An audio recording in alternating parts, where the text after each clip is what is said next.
আল্লাহ তাআলা পৃথিবীর মধ্যে যতগুলো মানুষ প্রেরণ করিয়াছেন, যতগুলো মানুষ দুনিয়াতে পাঠাইছেন, প্রত্যেকটা মানুষকে ঈমান পরীক্ষা করার জন্য দুনিয়াতে কিছু নিদর্শন দিয়েছেন। রাসূল করিম সাল্লাল্লাহু আলাইহি ওয়াসাল্লামের হাদিস মুবারক থেকে পাওয়া যায়, যেই মানুষগুলো টাকা পয়সার পিছনে ডুবেছিল, যেই মানুষগুলো আল্লাহকে বলে দুনিয়ার ধন সম্পদের মধ্যে ডুবেছিল, আল্লাহ তাআলা তাদেরকে দুনিয়াতে তাদেরকে আযাব দিয়ে ধ্বংস করে দিয়েছেন। আর যারা টাকা পয়সা পেয়ে, ধন সম্পদ পেয়ে, সন্তানাদি পেয়ে আমার আল্লাহকে বলে নাই, আমার মওলাকে বলে নাই, আমার নবীকে বলে নাই, আল্লাহ রাসূল সাল্লাল্লাহু আলাইহি ওয়াসাল্লাম বলেন ওই মানুষটাকে দুনিয়াতেও আল্লাহ সম্মান দিয়েছেন এবং পরকালে তার জন্য উচ্চ সম্মানের মর্যাদা রেখে দিয়েছেন। সুবহানাল্লাহ। আমাদের বুঝতে হবে আজকে আমি টাকার মালিক হয়ে গেলাম, আমার মতন অনেক মানুষ আছে যাদের কোনো টাকা পয়সা নেই। আল্লাহ তাআলা তার পবিত্র কোরআনের মধ্যে ঘোষণা করেন, হে আমার প্রকৃত বান্দারা, তোমরা চেয়ে দেখো, তুমি টাকা পয়সা পেয়ে আমি আল্লাহকে বলে গেলাম। মনে রেখো, আমি পৃথিবীতে কিছু সংখ্যক মানুষ রেখেছি যাদেরকে ধন সম্পদ দিয়েছি, টাকা পয়সা দিয়েছি, তাদেরকে ঈমান নামক দৌলত তাদেরকে আমি দেই নাই, তাদেরকে ঈমান দেই নাই। যেমন কাফের, মুশরিক, ইহুদি, নাসারা, তারা সারা বিশ্ব পরিচালনা করতেছে, তাদেরকে সারা বিশ্ব পরিচালনা করার ক্ষমতা আমি আল্লাহ দিয়েছি। তাদেরকে এটা বোঝানোর জন্য যে তারা পরকালে যেন আমার কাছে কি কোনো আবদার না করতে পারে, এই জন্য দুনিয়াতে ইহুদি নাসারাদেরকে আমি সকল কিছু দিয়েছি। আর মুসলমানদেরকে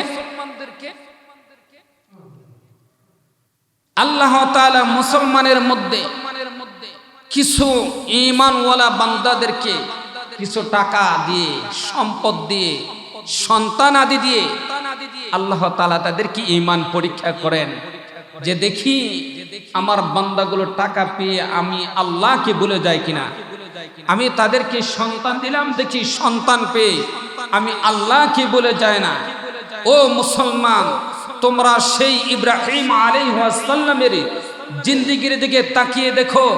নবী আরবি সাল্লাল্লাহু আলাইহি ওয়াসাল্লামের পবিত্র হাদিস মোবারক থেকে পাওয়া যায়, ইব্রাহিম আলাইহিস সালাম ছোট মাসুম বাচ্চা ইসমাঈল আলাইহিস সালামকে নিয়ে হাঁটতেছেন, আর আল্লাহ তাআলা বলতেছেন, ও ইব্রাহিম, পয়গম্বর আরবি ইব্রাহিম আলাইহিস সালামকে বললেন, ইব্রাহিম, দেখি তুমি তোমার সন্তানকে বেশি মহব্বত করো কিনা, আমি আল্লাহকে বেশি মহব্বত করো। ইব্রাহিম আলাইহিস সালামকে বললেন, ও ইব্রাহিম, তুমি দুনিয়াতে তোমার কোন জিনিসটাকে বেশি মহব্বত করো? ইব্রাহিম আলাইহিস সালাম বললেন, আমি পৃথিবীতে সবচেয়ে আমি আমার সন্তানকে বেশি মহব্বত করি, কিন্তু তার চেয়ে আমি অধিক কোটি কোটি হাজার হাজার কোটি গুণে বেশি মহব্বত করে আমার সৃষ্টিকর্তা আল্লাহকে। ইব্রাহিম আলাইহিস সালামের ঈমানকে পরীক্ষা করার জন্য কয়, তুমি কি তোমার সন্তানের চেয়ে তোমার সৃষ্টিকর্তা আল্লাহকে বেশি মহব্বত করো? কয়, জি, আমি আমার সৃষ্টিকর্তাকে বেশি মহব্বত করি। কয়, তাই যদি হয় তোমার ঈমান পরীক্ষা শুরু হয়ে যাবে। ইব্রাহিম আলাইহিস সালামকে বললেন, ও ইব্রাহিম, তোমার সন্তানটা আমার কাছে সবচেয়ে বেশি প্রিয়। আমি চাই তোমার সন্তানটা আমি আল্লাহকে সন্তুষ্টি করার জন্য আমি আল্লাহ রাস্তায় কুরবান করে দাও। বলে সুবহানাল্লাহ। ইব্রাহিম আলাইহিস সালাম যখন আল্লাহর তরফ থেকে এই ওহীটা আসলেন, ওহী আসার সাথে সাথে ইব্রাহিম আলাইহিস সালাম নিজের কলেজার সন্তানকে কুরবান করার জন্য ওই আরাফাতের ময়দানে নিয়ে গেলেন। আল্লাহর হুকুম, আল্লাহকে সন্তুষ্টি করার জন্য নিজের কলেজার টুকরা সন্তান গর্দানের মধ্যে ছুরি চালাইতে কোনো দ্বিধা করলেন না। একমাত্র আমার আল্লাহকে সন্তুষ্টি করতে হবে, অন্য কারণ নয়। আমার আল্লাহকে সন্তুষ্টি করার জন্য শুধু আমার সন্তান নয়, আমি সহ আল্লাহর রাস্তায় কুরবান হয়ে যাব। সুবহানাল্লাহ। এটা হলো সেই পয়গম্বর আরবি, পয়গম্বর আরবি ইব্রাহিম আলাইহিস সালামের আখলাক এমন ছিল।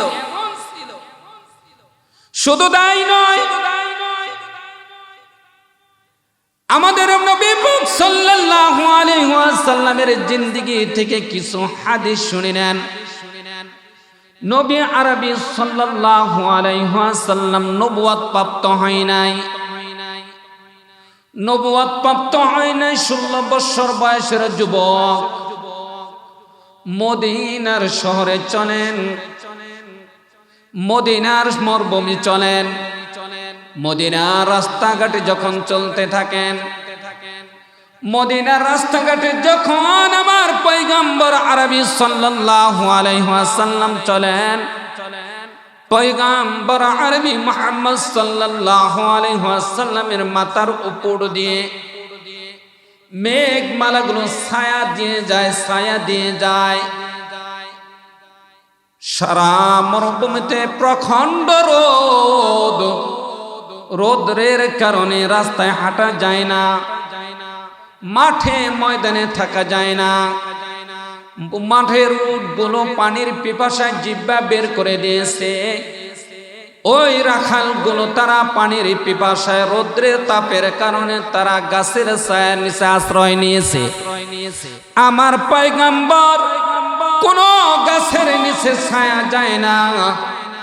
মানুষ লক্ষ্য করে পয়গম্বর মুহাম্মদ যেই দিকে যায়, আকাশের মেঘমালাগুলো সেই দিকে ছায়া দিয়ে দিয়ে মুহাম্মদের মাথার উপরে ছায়া দিয়ে মুহাম্মদের সাথে চলতে থাকে। বলে সুবহানাল্লাহ।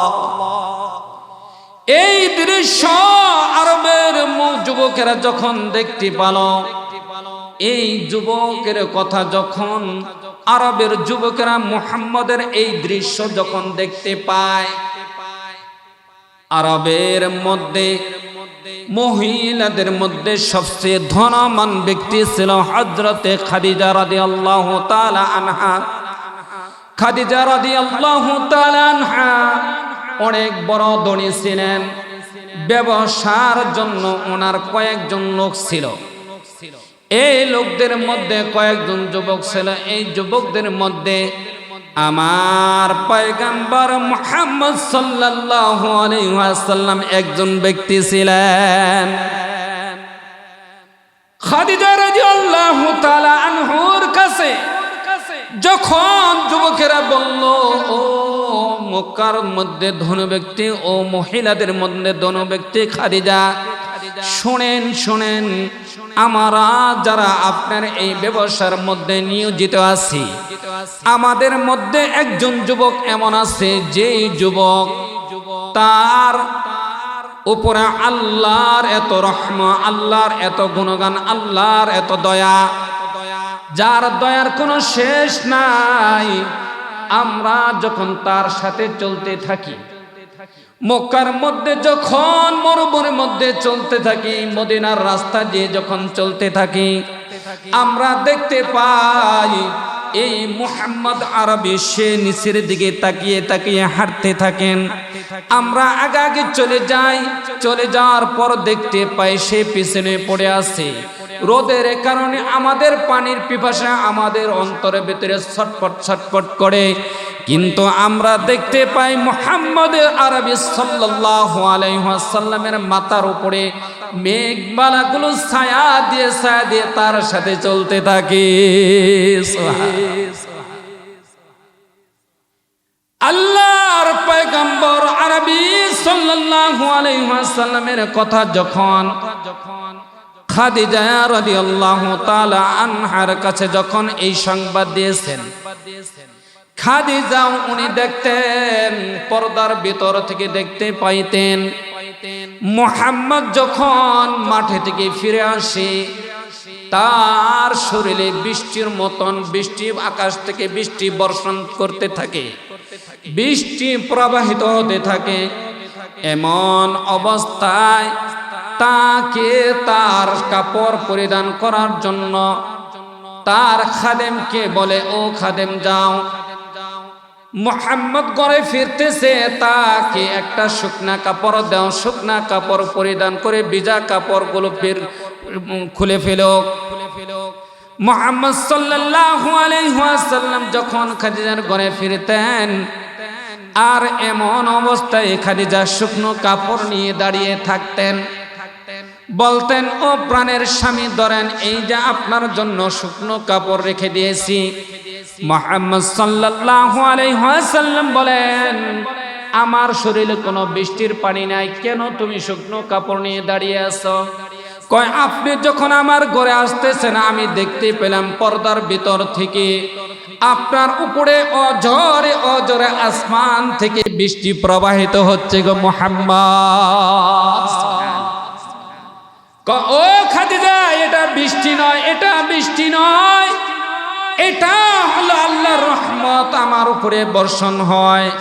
ও মুসলমান বন্ধুগণ, মুহাম্মদ সাল্লাল্লাহু আলাইহি ওয়াসাল্লাম যেই দিকে যায় আল্লাহর রহমত সেই দিকে বর্ষিত হয়। এই মুহাম্মদ আরবি সাল্লাল্লাহু আলাইহি ওয়াসাল্লাম বলেন, যেই মানুষগুলো আমি এবং আমার সৃষ্টিকর্তা আল্লাহকে বেশি মহব্বত করবে, কিসের চেয়ে বেশি মহব্বত করতে হবে? নিজের টাকা পয়সার চেয়ে মুহাম্মদ সাল্লাল্লাহু আলাইহি ওয়াসাল্লামকে বেশি মহব্বত করতে হবে। নিজের টাকা পয়সার চেয়ে আমার সৃষ্টিকর্তা আল্লাহকে বেশি মহব্বত করতে হবে।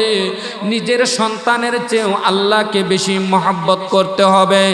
নিজের সন্তানের চেয়েও আমার পয়গম্বর আরবি সাল্লাল্লাহু আলাইহি ওয়াসাল্লামকে বেশি মহব্বত করতে হবে। যেমন ভাবে খাদিজা রাদিয়াল্লাহু তাআলা আনহা নিজে ওই মুহাম্মদ সাল্লাল্লাহু আলাইহি ওয়াসাল্লামের গুণ দেখে, তার আদর্শ দেখে, তার সততা থেকে মুহাম্মদ সাল্লাল্লাহু আলাইহি ওয়াসাল্লামকে মনে মনে পছন্দ করেছেন। আমি যদি এমন একটা যুবককে বিয়ে করতে পারতাম, আমার শেষ সঙ্গী যদি এমন একটা মানুষ পাইতাম, আমি আমার নিজের কপালটা খুলে গেত। সুবহানাল্লাহ। বলেন তো, সেই মানুষটার সঙ্গে আমরা হতে চাই কিনা? হ্যাঁ, মুহাম্মদ সাল্লাল্লাহু আলাইহি ওয়াসাল্লামের সঙ্গী হতে চাই কিনা? আজকে বর্তমান মুহাম্মদ সাল্লাল্লাহু আলাইহি ওয়াসাল্লামের এক শ্রেণীর লোক এমন আছে, যেই মানুষগুলো মুহাম্মদ সাল্লাল্লাহু আলাইহি ওয়াসাল্লামের সুন্নতের দাবিদার করে, নবীর আশিক দাবিদার করে, কিন্তু এই ভণ্ড শয়তানগুলো নবীর বিরুদ্ধে যখন কটূক্তি করে, নবীকে নিয়ে যখন কটূক্তি কথা বলে, তখন এই মানুষগুলো যারা কটূক্তি কথা করে তাদের পক্ষ নিয়ে সকল আলেম ওলামাদের বিরুদ্ধে কথা বলা শুরু করে। কয়েকদিন আগের কথা, শরীয়তের সর্দার ধরা খাইছে কিনা? হ্যাঁ, শরীয়তের বাউল সরকার ধরা খাইছে না? এই বাউল সরকার ধরা খাইছে। এই বাউল সরকারকে ধরে নেওয়ার পর কিছু সংখ্যক ভণ্ড আলেম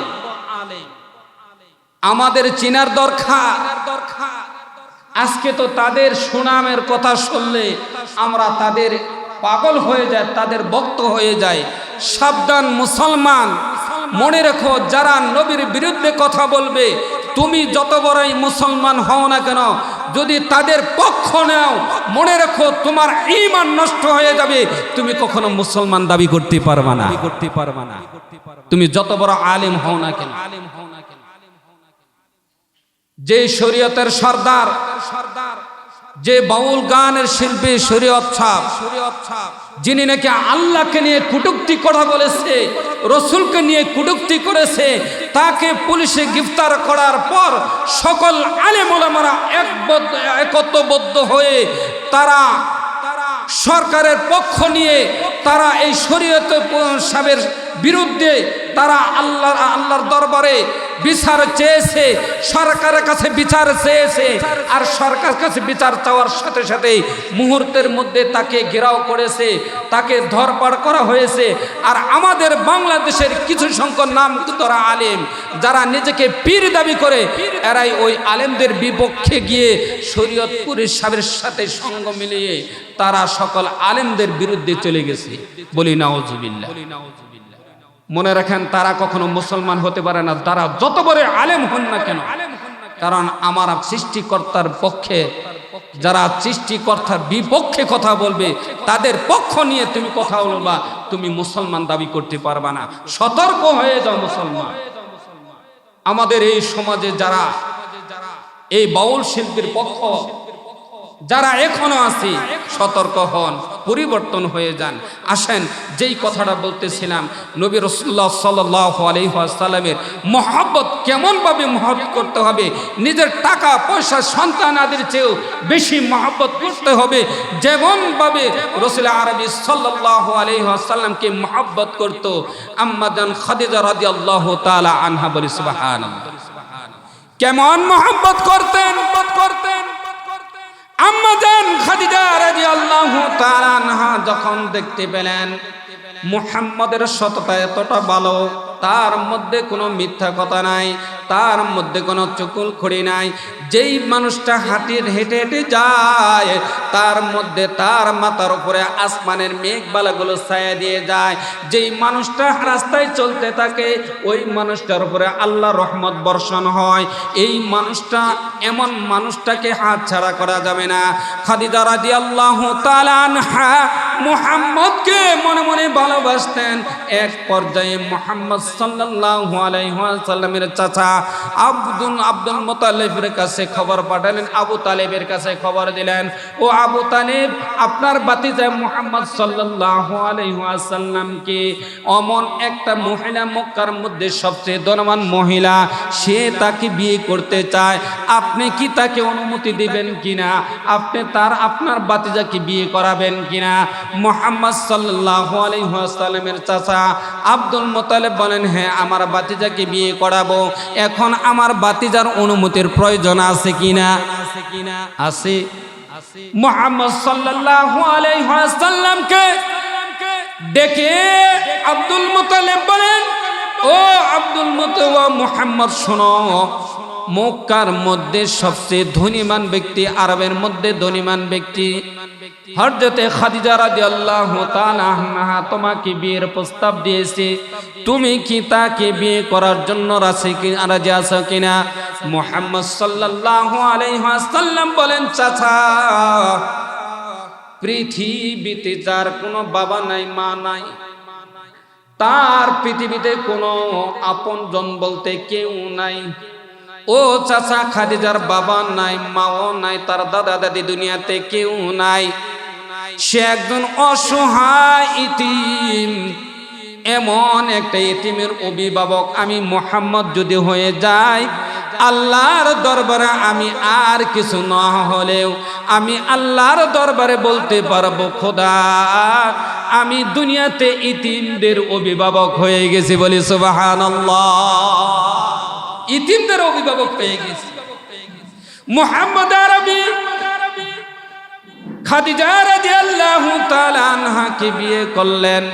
বিয়ে করার পর বলতেছে, খাদিজা রাদিয়াল্লাহু তাআলা আনহাকে নসিহত করতেছে, ও খাদিজা,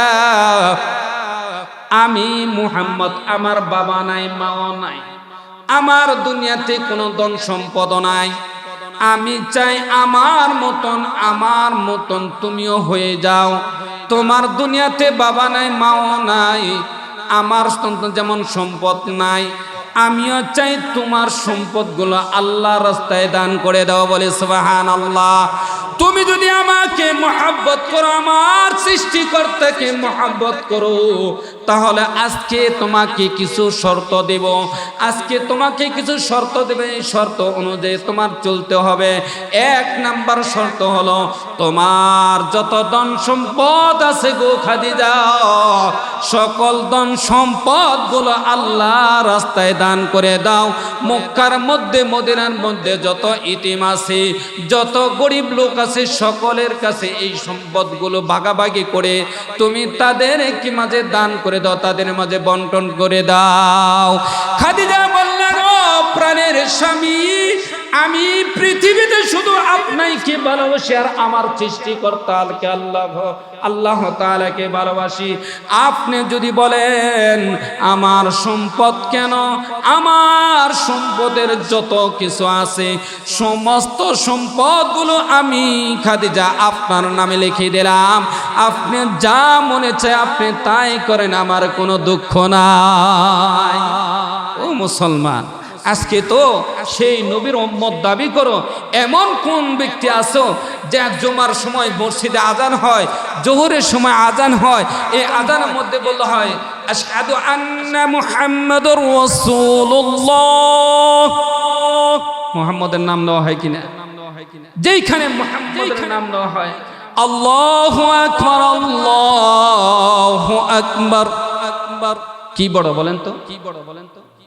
আল্লাহ বড়, আল্লাহ বড়।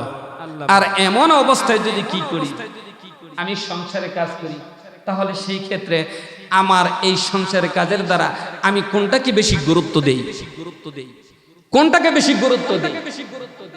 আমি আমার সংসারকে মনে করি সংসার বড়, সংসার। তাহলে মনে করেন রাসূল আরবি সাল্লাল্লাহু আলাইহি ওয়াসাল্লাম বলেন, শেষ জামানার উম্মতগুলো এমন হবে, শেষ জামানার উম্মতগুলো এমন হবে যেই উম্মতগুলো নিজেরা শিরকের মধ্যে লিপ্ত থাকবে আর মনে করবে এটাই হলো সওয়াবের কাজ। বলি নাউজুবিল্লাহ। কি বলবে? যে এটাই হলো সওয়াবের কাজ। যেমন মসজিদে আযান দেয়, আল্লাহু আকবার, আল্লাহু আকবার। মুয়াজ্জিন সাহেব বলে আল্লাহ বড়, আল্লাহ বড়। কৃষক বলে, আমি ব্যবসায়িক বলি আমার দোকান বড়, আমার সংসার বড়। কারণ আল্লাহু আকবার ধ্বনি দেওয়ার সাথে সাথে সাহাবে আজমাইন যখন মসজিদে আযান হতো আল্লাহু আকবার, পিছনের দিকে কুড়াল নিয়েছে আর কুড়ালটা পিছনের দিকে ছেড়ে দিয়ে সামনে আর অগ্রসর করাই নাই। এমন অবস্থায় সাহাবীরা দৌড়ে মসজিদে চলে গেছেন আর আমরা তার বিরোধিতা করে তাদের বিপক্ষে চলে যাই। যখন মসজিদে আজান হয় নিজেকে মুসলমান দাবি করি, তারপরও সংসারে কাজ করি কিন্তু মসজিদে যাই না। সম্মানিত উপস্থিতি, যেই কথাগুলো বললাম এই কথার মধ্যে 3টা জিনিস আমাদের ধরে নিতে হবে, 3টা জিনিস গুরুত্ব সহকারে ধরে নিতে হবে। 1 নাম্বার হলো আমি আমার সম্পদের চেয়ে বেশি মহব্বত করব কাকে? আল্লাহকে। আমার সম্পদ, টাকা পয়সা, ছেলে সন্তানের চেয়ে মহব্বত করব দ্বিতীয় ব্যক্তি হলো হযরত মুহাম্মদ সাল্লাল্লাহু আলাইহি ওয়াসাল্লামকে। এইগুলো 2টা। তৃতীয় নাম্বার হলো যদি আমি আল্লাহকে বেশি মহব্বত করি, রাসূলকে বেশি মহব্বত করি, তাহলে মসজিদে আজান হওয়ার সাথে সাথে আমাদের মসজিদে আসতে হবে। ঠিক কি না? মসজিদে আসতে হবে। যদি মুসলমান নিজেকে মুসলমান দাবি করি, আল্লাহ তাআলা আমাদের কি এই কথাগুলো, যেই কথাগুলো আমি বললাম, আমি সহ আমাদের এখানে যত মুসল্লি আছে সকল মুসল্লি ভাইদের কি কথাগুলো মেনে চলে আমি সহ, আমার মধ্যে আমল নাই, আমার জন্য দোয়া করবেন। সকলকে আমল করার তৌফিক দান করুক। সকলে বলে আমিন।